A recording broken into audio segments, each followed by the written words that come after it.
Hello everyone, welcome to my channel.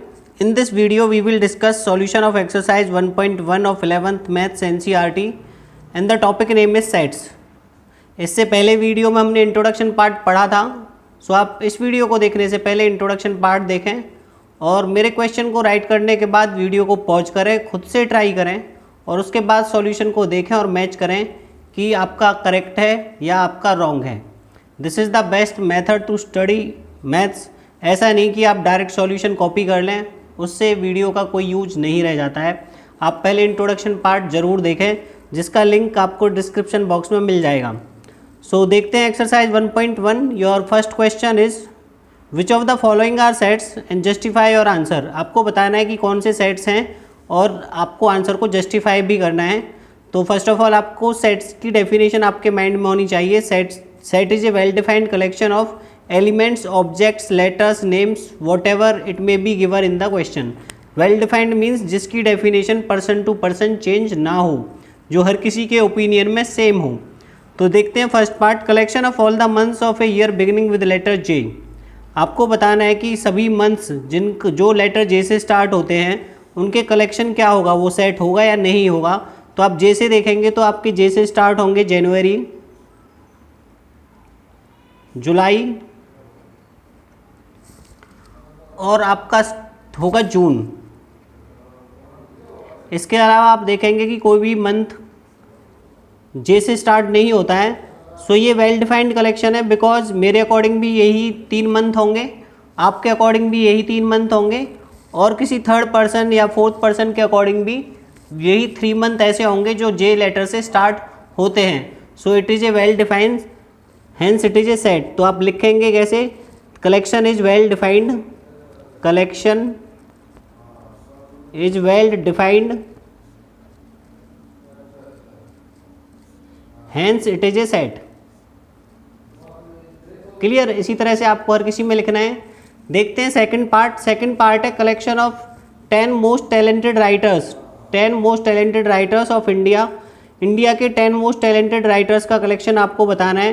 अब हो सकता है मेरे अकॉर्डिंग चेतन भगत हो सकता है आपके अकॉर्डिंग किसी आपको कोई और नोवेल लिखने वाला है आपको और कोई राइटर अच्छा लगता हो. तो ये एक ऐसा क्वेश्चन है, ये एक ऐसा कलेक्शन है जो पर्सन टू पर्सन वेरी हो सकता है. जो मेरे ओपिनियन में 10 मोस्ट टैलेंटेड है, हो सकता है वो same set of 10 most talented writers किसी और के ओपिनियन में टैलेंटेड ना हो सकता है आपको कोई और राइटर अच्छा लगता हो, मुझे कोई और राइटर अच्छा लगता हो. सो हम लिखेंगे this collection is not well defined because it changes from person to person, so it is not a set. So ये आपका सेट नहीं है. क्लियर. और लिखेंगे आप collection is not well defined, so it is not a set. Clear. So देखते हैं इसी का थर्ड पार्ट. थर्ड पार्ट आपका बिल्कुल सेम है. Team of 11 best cricket batsman of the world. ये भी हर किसी के ओपिनियन में अलग अलग होंगे. हो सकता है मुझे विराट कोहली अच्छा लगता है, आपको रोहित शर्मा अच्छा लगता है और आपके 11 बेस्ट क्रिकेट बैट्समैन का जो लिस्ट है वो अलग हो और मेरी 11 बेस्ट क्रिकेट बैट्समैन की लिस्ट है वो अलग हो.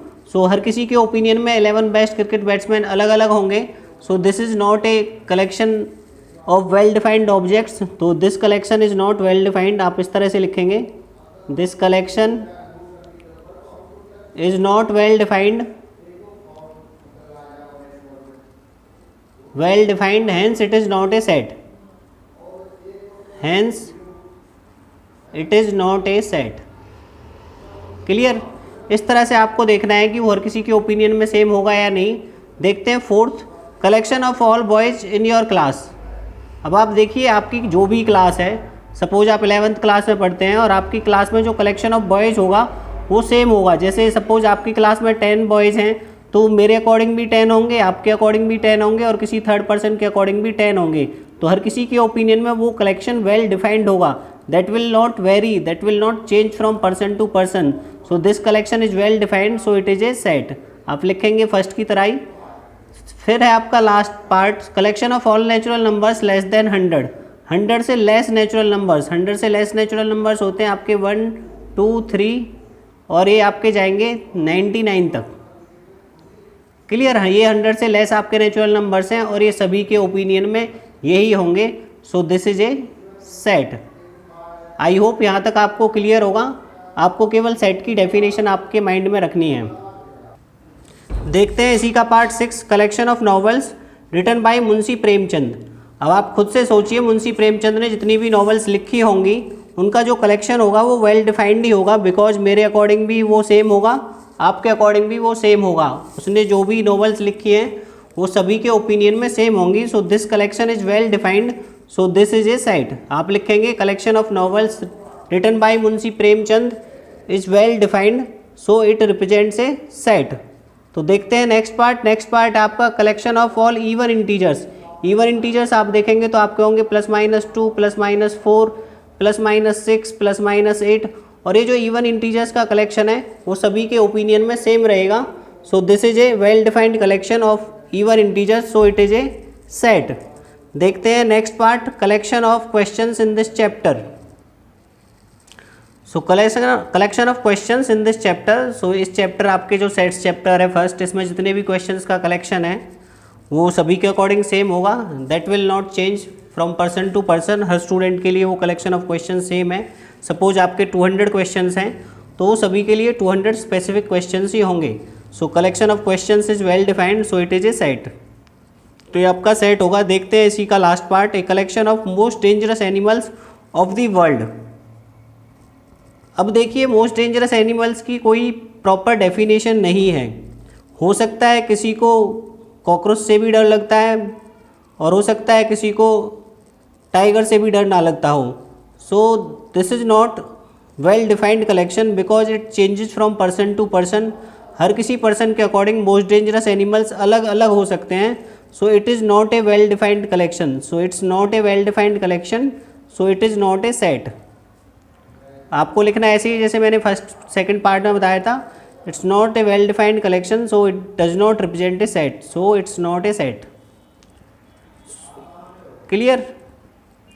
सो देखते हैं next question which is your question number 2, और सेकंड क्वेश्चन है आपका कंसेप्ट ऑफ बिलोंग्स टू के मेथड पे, जो मैंने आपको इंट्रोडक्शन पार्ट में बताया था। ए सेट आपको दे रखा है 1 2 3 4 5 6, इंसर्ट बिलोंग्स टू और डज नॉट बिलोंग्स टू। और इसका मेथड ये था कि अगर आपका कोई एलिमेंट उस सेट में है तो आपका बिलोंग्स टू आएगा, और अगर वो एलिमेंट उस सेट में नहीं है तो डज नॉट बिलोंग्स टू आएगा।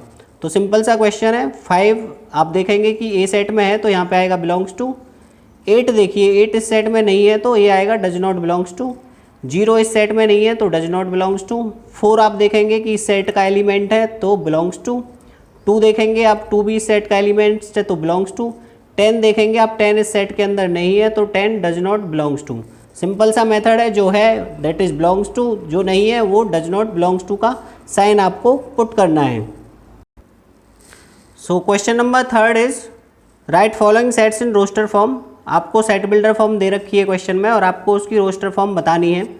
सो देखते हैं 1 बाय 1। फर्स्ट पार्ट है set of all x such that x is an integer and x lies between -3 and 7। X की जो वैल्यू है वो -3 और 7 के बीच में, और एक्स आपका इंटीजर है तो -3 और 7 के बीच में आप वैल्यूज़ देखेंगे तो एक्स इंटीजर वैल्यू जो आपकी होंगी वो होंगी -2, -1, 0, 1 2 3 4 5 6। सो ये हो जाएगी आपकी रोस्टर फॉर्म। क्लियर? आपको इंटीग्रल वैल्यू लिखनी है जो -3 और 7 के बीच में हैं। सो ये होगा आपका आंसर। क्लियर?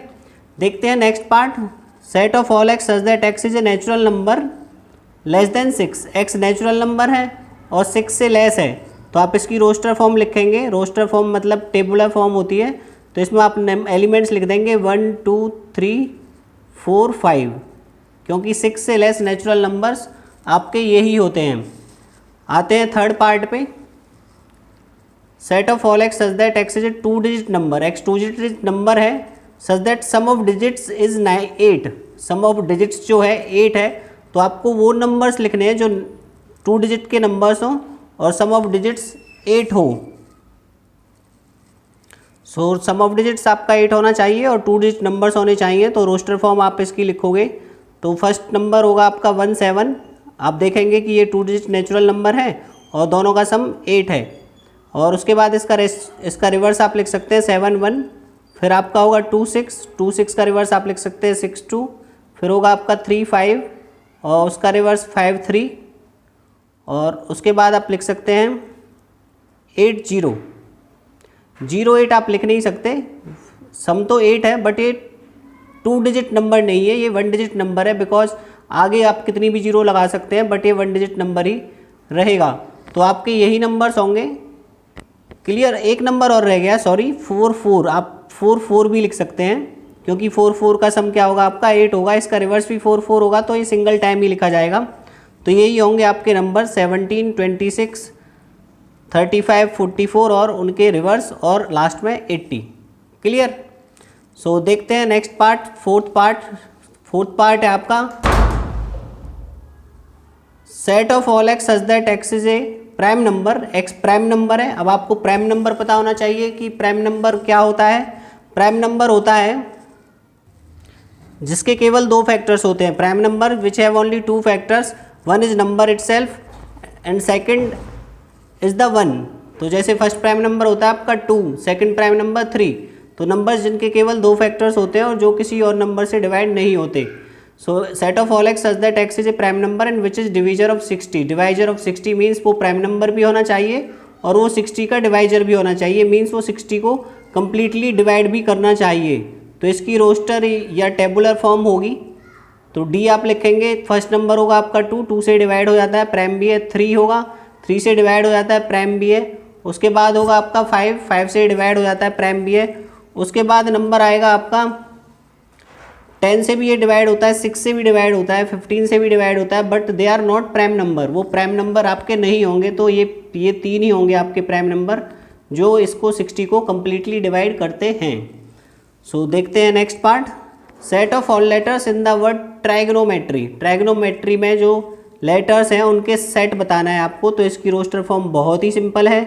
आपको हर लेटर को एक ही बार लिखना है। टी लिखेंगे आप, आर लिखेंगे, आई, यहाँ पे अब आपको कैपिटल में दे रखे हैं तो यहाँ पे भी आपको कैपिटल में ही लिखना है। जी, ओ, एन, ओ को लिखने की ज़रूरत नहीं है, आ चुका है। फिर लिखेंगे आप एम, ई, टी आ चुका है तो टी को आपको लिखने की ज़रूरत नहीं है। आर को भी आपको लिखने की ज़रूरत नहीं है और आपका लास्ट रह गया वाई। क्लियर। आपको हर एलिमेंट को एक बार ही लिखना है। क्लियर। जैसे इसमें टी डबल है तो आपको सिंगल टाइम लिखना है। ई डबल, ई नहीं, ओ डबल है तो आपको ओ भी सिंगल टाइम लिखना है। इस तरह से आपको देखना है कि जो अगर आपका डबल है तो आपको सिंगल टाइम ही लिखना है। ऐसे ही आपका बिल्कुल सेम है next, set of all letters in the word better. Better में सेट ऑफ लेटर्स लिखने हैं आपको, तो ये भी सिंगल टाइम लिखने हैं। बी लिखोगे आप, ई लिखोगे, टी डबल है तो टी सिंगल टाइम लिखोगे, ई आ चुका है ऑलरेडी और आप आर लिखोगे। तो ये हो गई इनकी रोस्टर फॉर्म। जो आपको सेट बिल्डर फॉर्म दे रखी थी आपने उसको कन्वर्ट कर दिया रोस्टर फॉर्म में। सो देखते हैं क्वेश्चन नंबर 4। नेक्स्ट क्वेश्चन देखते हैं, क्वेश्चन 4, राइट इन सेट बिल्डर फॉर्म। आपको ऑलरेडी रोस्टर या टेबुलर फॉर्म दे रखी है और आपको सेट बिल्डर फॉर्म में कन्वर्ट करना है। तो जो आपने थर्ड क्वेश्चन किया था उसका जस्ट रिवर्स क्वेश्चन ये है। सो फर्स्ट देखते हैं, let this is your set ए 3 6 9 12। तो अब इनमें आपको देखना होता है कि कौन सी प्रॉपर्टी है जिसको ये जस्टिफाई कर रहे हैं। तो आप देखेंगे तो ये 3 के मल्टीपल्स हैं। 3 2 जा 6, 3 3 जा 9, 3 4 जा 12। 3 को 1 से मल्टीप्लाई करोगे तो फर्स्ट एलिमेंट, 2 से मल्टीप्लाई करोगे तो सेकंड, 3 से मल्टीप्लाई करोगे थर्ड एलिमेंट, 3 को 4 से मल्टीप्लाई करोगे तो आपको फोर्थ एलिमेंट मिलेगा। तो आपको इस तरह से आइडेंटिफाई करना है कि वहाँ पे कौन सी पर्टिकुलर प्रॉपर्टी यूज हो रही है। तो आप इसको लिखेंगे सेट बिल्डर फॉर्म में। तो सेट बिल्डर फॉर्म में आप इस तरह से लिखेंगे, A equals to set of all x such that, ये तो आपको लिखना ही है, x equals to 3n। Clear. क्योंकि ये 3 के मल्टीपल्स हैं तो मैं लिख दूंगा इसको 3n where n belongs to natural number. n natural number है क्योंकि आपने 1 2 3 4 पुट किया। और अब इसको आपकी लिमिटेशन भी लिखनी पड़ेगी क्योंकि ये 4 तक नेचुरल नंबर्स हैं and n lies between 1 to 4। Clear. अगर आप इसको यहीं पे छोड़ देते ये नहीं लिखते तो आपका इनकम्प्लीट होगा, बिकॉज नेचुरल नंबर्स तो इन्फिनिटी तक जाएंगे आपके। सो आपको ये लिमिटेशन भी लिखनी है। सो आपका ये होगा सेट, आप n 1 पुट करेंगे तो फर्स्ट एलिमेंट मिलेगा, 2 पुट करेंगे तो सेकंड, 3 पे थर्ड और 4 पे फोर्थ। 5 आप पुट नहीं करेंगे बिकॉज आपने यहाँ पे क्लियर कट लिमिटेशंस उसकी लिख दी है। क्लियर होगा। और देख करते हैं पार्ट, और जितने पार्ट आप ज़्यादा करेंगे उससे आपको और क्लियर होगा। Let's say this is your set B, तो इसकी सेट बिल्डर फॉर्म लिखते हैं। अब आप देखो यहाँ पे 2, 4, 8, 16, 32, आप इसको ध्यान से नोटिस करें तो आप देखेंगे कि ये 2 की पावर्स हैं। 2 पावर 1 है, 2 पावर 2 है, 2 पावर 3, 2 पावर 4 एंड 2 पावर 5। 2 की पावर्स में आपको दे रखा है जो 1 से लेके 5 तक है। 2 पर 5 32 होता है, ये 16 होता है, ये 8, ये 4 और ये 2। तो आप किस तरह से लिखेंगे, set of all x such that x equals to 2 power n। Clear. और n क्या है, आपका नेचुरल नंबर है, और n की वैल्यू आपको स्पेसिफाई करनी पड़ेगी फ्रॉम 1 to 5। क्लियर। फर्स्ट आपको ये प्रॉपर्टी बस आइडेंटिफाई होनी चाहिए, उसके बाद आप इजीली उसकी सेट बिल्डर फॉर्म लिख सकते हैं। क्लियर। सो मूव ऑन करते हैं इसी के थर्ड पार्ट पे। थर्ड पार्ट है आपका इसका, let's say this is your C set 5, 25, 125, 625। So आप देखेंगे 5 की पावर्स हैं, 5 power 1, 5 power 2, 5 power 3 and 5 power 4। तो सिंपल है, आप लिखेंगे set builder form set of all x such that x equals to 5 power n, और n क्या है, आपका नेचुरल नंबर है, और n की वैल्यू आप स्पेसिफाई करेंगे कहाँ से, 1 से लेके आपकी 4 तक है। क्लियर। बिल्कुल पहले के जैसा था। देखते हैं नेक्स्ट है आपका, let's say this is your D set 2, 4, 6 and 3 dots. 3 dots means ये इनफाइनाइट सेट है, ये ऐसे ही आपका आगे चलता रहेगा। अगर आपके डॉट्स लास्ट में या स्टार्टिंग में आते हैं तो वो इनफाइनाइट सेट्स है। सो आप यहाँ पे देखेंगे कि ये 2 का मल्टीपल्स है, 2 की टेबल चल रही है, 2, 4, 6, 8 इस तरह से आपका आता हुआ जाएगा। तो ये 2 की टेबल है। सो 2 की टेबल आप लिख सकते हैं D equals to set of all x such that x equals to 2n and n belongs to natural number. Clear. और यहाँ पे कोई लिमिटेशन नहीं है क्योंकि यहाँ पे डॉट डॉट है। अगर ये डॉट डॉट ना होके केवल 6 तक होता तो यहाँ पे आप n लिखते फ्रॉम 1 to 3। आप इसको ऐसे भी लिख सकते हैं, या फिर आपके माइंड में ये क्लिक करता है तो आप इसको ऐसे भी लिख सकते हैं, set of all x such that x is a multiple of 2।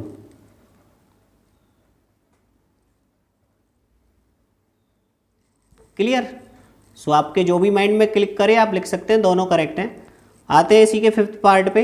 Let's say this is your set E, और ये दे रखे हैं आपको 1, 4, 9 अप टू 100। तो आप इसको ध्यान से देखेंगे तो ये 1 का स्क्वायर है, ये 2 का स्क्वायर है, 3 का स्क्वायर है, और इसी तरह ये चलता रहेगा अप टू 100। और ये आपका किसका स्क्वायर है, 10 का स्क्वायर है। तो आप यहाँ पे देखेंगे कि हर नंबर का स्क्वायर हो रहा है, तो इसका आप सेट बिल्डर फॉर्म लिखेंगे तो ये आएगा आपका set of all x such that x equals to n square. Clear. n आप 1 पुट करोगे तो फर्स्ट एलिमेंट, 2 पुट करोगे तो सेकंड एलिमेंट, और n क्या आपका नेचुरल नंबर है, और इसकी वैल्यू कहाँ तक है, 10 तक है। सो n की वैल्यू है आपकी 10 तक। क्लियर। अगर बीच में डॉट्स आते हैं दैट मीन्स इसके और इसके बीच के जो नंबर्स हैं वो यहाँ पे आएंगे, ये इनफाइनाइट सेट नहीं है। इनफाइनाइट सेट केवल तब होता है जैसे ये है आपका, या तो लास्ट में आए या स्टार्टिंग में 3 डॉट्स हों। आई होप ये क्लियर होगा आपको अच्छे से। सो देखते हैं क्वेश्चन नंबर 5। क्वेश्चन नंबर 5 है आपका, list all elements of following sets. Means आपको सेट बिल्डर फॉर्म दे रखी है और आपको रोस्टर फॉर्म में एक्चुअल में कन्वर्ट करना है। तो roster form, tabular form means आपको इसके एलिमेंट्स लिखने हैं। तो देखते हैं फर्स्ट का ए एलिमेंट्स आएंगे आपके set of all x such that x is A odd natural number. वो ऑड भी है और नेचुरल नंबर भी है, तो आपको ऑड नेचुरल नंबर लिखेंगे स्टार्टिंग से। तो फर्स्ट ऑड नेचुरल नंबर होता है 1, फिर 3, 5, 7, 9 इसी तरह से चलता रहेगा। तो आप 3 डॉट्स लगा देंगे क्योंकि इसकी कोई लिमिटेशन आपको नहीं दे रखी। देखते हैं second B, set of all x such that x is an integer. X integer है और एक्स की वैल्यू है -1/2 मतलब -0.5 से 9/2 मतलब 4.5 तक। एक्स की जो वैल्यू है इन दोनों के बीच में है और ये दोनों इंक्लूड नहीं हैं। तो आपको बताने हैं कि कौन कौन से इंटीजर्स होंगे जो इन दोनों के बीच में आएंगे। तो आप देखेंगे -0.5 और 4.5 के बीच में आपका माइनस केवल 0 आएगा। उसके बाद आएगा आपका 1, 2, 3, 4, क्योंकि केवल आपको इंटीजर्स वैल्यू लिखनी है तो यही आपका आंसर होगा। सो देखते हैं third part, set of all x such that x is an integer. X integer है और एक्स स्क्वायर की value less than equals to 4 है। ऐसा ही सेम क्वेश्चन मैंने आपको इंट्रोडक्शन पार्ट में एग्जाम्पल किया था। तो देखते हैं, एक्स स्क्वायर आपका लेस देन इक्वल टू 4 होना चाहिए और ये इंटीजर है। तो आप देखेंगे कि -2 का स्क्वायर, -1 का स्क्वायर, 0 का स्क्वायर, 1 का स्क्वायर, 2 का स्क्वायर, ये 4 से लेस होंगे या 4 के इक्वल होंगे। 2 और -2 का स्क्वायर 4 के इक्वल होगा और इन तीनों का स्क्वायर इसके लेस होगा। तो आपकी एलिमेंट्स होंगे इसके -2, -1, 0, 1, 2। इनकेस यहाँ पे अगर नेचुरल नंबर होता तो केवल आप 1 और 2 लिखते, इनकेस यहाँ पे होल नंबर होता तो आप 0, 1 और 2 लिखते। So that depends upon the question कि उसमें आपको क्या दिया है। देखते हैं नेक्स्ट पार्ट। नेक्स्ट पार्ट है आपका x is a letter in the word loyal. Loyal में आपको वर्ड के लेटर्स का कलेक्शन बताना है, जो कि आजकल लॉयल्टी बहुत कम हो गई है। तो देखते हैं, लॉयल में आप सिंगल टाइम यूज करेंगे लेटर्स को, L, O, Y और A और L ऑलरेडी आ चुका है, तो केवल यही आपके एलिमेंट्स होंगे। नेक्स्ट देखते हैं, set of all x such that x is a month of year not having 31 days. आपको मंथ ऑफ ईयर बताना है जिसमें 31 डेज नहीं होते। तो आप स्टार्टिंग से देखेंगे तो फर्स्ट आता है आपका जैन, तो जनवरी में होते हैं तो आपका आएगा फेब्रुअरी। नेक्स्ट आपका होता है मार्च, मार्च में होते हैं। नेक्स्ट आएगा अप्रैल, अप्रैल में नहीं होते। मई में होते हैं, जून में नहीं होते। उसके बाद जुलाई अगस्त में होते हैं, आपके सितंबर में नहीं होते। सितंबर के बाद अक्टूबर में होते हैं, नवंबर में नहीं होते और आपके दिसंबर में भी 31 डेज होते हैं। तो आपको ये कलेक्शन पूछा था जिसमें 31 डेज नहीं होते, तो यही वो मंथ होंगे जिनमें 31 डेज नहीं होते। क्लियर? सो देखते हैं नेक्स्ट सिक्स्थ पार्ट है x, set of all x such that x is A consonant. X consonant है इंग्लिश अल्फ़ाबेट का विच प्रीसीड्स के। प्रीसीड्स मीन्स जो के से पहले आते हैं वो कॉन्सोनेंट्स आपको बताने हैं। तो वोवल आपको नेगलेक्ट करने हैं और आपको केवल कॉन्सोनेंट्स बताने हैं। तो के से पहले अगर आप ABCD स्टार्टिंग से करोगे तो फर्स्ट लेटर ए आएगा which is a vowel. A consonant नहीं है तो आप लिखेंगे बी। फिर उसके बाद C, D, E आएगा, E आपका वोवल है। उसके बाद F, G, H, I vowel है, I नहीं लिखेंगे। J और K आपका आई जाता है, बट इन्होंने पूछा है कि K से पहले वाले, तो यही आपका आंसर होगा। क्लियर? सो देखते हैं एक्सरसाइज का लास्ट क्वेश्चन। सो एक्सरसाइज का लास्ट क्वेश्चन है मैच द फॉलोइंग। आपको 4 इधर दे रखे हैं, इधर आपको रोस्टर फॉर्म दे रखी है और इधर आपको सेट बिल्डर फॉर्म दे रखी है। तो आपको एलिमेंट को इनको मैच करना है कि किसकी फॉर्म कौन सी है। सो बहुत ही सिंपल है, आप ऑलरेडी इस पे बेस्ड क्वेश्चन कर चुके हैं। सो हम इस साइड से सॉल्व करेंगे, इसके एलिमेंट्स लिखेंगे और देख लेंगे कि इधर कौन सा मैच होता है। फर्स्ट है set of all x such that x is A prime number and divisor of 6। Means ex prime number है और 6 का डिवाइजर है। तो आप अगर इसके एलिमेंट्स लिखोगे तो 2 और 3 होंगे। ये प्राइम नंबर्स भी हैं और 6 को कम्प्लीटली डिवाइड भी करते हैं। तो 2, 3 हम देख लेंगे यहाँ पे किसका है, सेकंड का। तो सेकंड का कनेक्शन हो जाएगा आपका ए के साथ। क्लियर? देखते हैं next part, set of all x such that x is N odd natural number less than 10। Less than 10 odd natural numbers आपके होते हैं 1, 3, 5, 7 और 9। क्योंकि ऑड नेचुरल नंबर्स पूछे हैं तो हम केवल ऑड लिखेंगे और लेस देन 10। तो इधर आप देख लेते हैं किसमें एलिमेंट्स हैं, इसके यहाँ पे हैं। तो फोर्थ का आपका पार्ट हो जाएगा बी। क्लियर? छोटे बच्चों वाला खेल हो गया है, 11th में आके भी की मैच फॉलोइंग करो। थर्ड पार्ट है आपका, इधर देखिए x is a natural number which is divisor of 6। यहाँ पे नेचुरल नंबर है, यहाँ पे क्वेश्चन में प्राइम नंबर था, केवल यही डिफरेंस है। तो नेचुरल नंबर है तो 1, 2, 3 और 6 आएगा और ये इसका आपका हो जाएगा फर्स्ट पार्ट। क्लियर? ए और सी में आप देखेंगे तो केवल नेचुरल नंबर और प्राइम नंबर का डिफरेंस है। सो आपको प्राइम नंबर, नेचुरल नंबर, ये सब की डेफिनेशन अच्छे से आनी चाहिए जो आपने छोटी क्लासेस में ऑलरेडी पढ़ रखी है। अब आपका लास्ट रह गया, वो ऑब्वियस सी बात है सेकंड का होगा, पढ़ के देख लेते हैं। Set of all x such that x is a letter of word mathematics. So x letter है मैथमेटिक्स का, तो इसका आपको क्लियरली दिखाई दे रखा है, यहाँ पे लिखे हुए हैं। तो ये होगा आपका इसका पार्ट। लास्ट में आप आंसर इस तरह से भी लिख सकते हैं कि फर्स्ट का होगा ए, सेकंड मैच कर रहा है आपका, सॉरी फर्स्ट मैच कर रहा था आपका सी के साथ, सेकंड मैच कर रहा था आपका ए के साथ, थर्ड मैच कर रहा था आपका डी के साथ, और जो फोर्थ मैच कर रहा था आपका वो कर रहा था आपका बी के साथ। Clear? So I hope and I am almost sure कि आपके सभी डाउट्स क्लियर होंगे। फिर भी आपको अगर कोई डाउट रहता है तो आप कमेंट सेक्शन में लिख सकते हैं, और चैनल को सब्सक्राइब करना ना भूलें, और अपने क्लासमेट्स के साथ, अपने रिलेटिव्स में जो भी 11th क्लास में पढ़ते हैं उनके साथ चैनल को शेयर ज़रूर करें, सो दैट वो भी अच्छी कंसेप्चुअल पढ़ाई कर सकें। Thank you very much.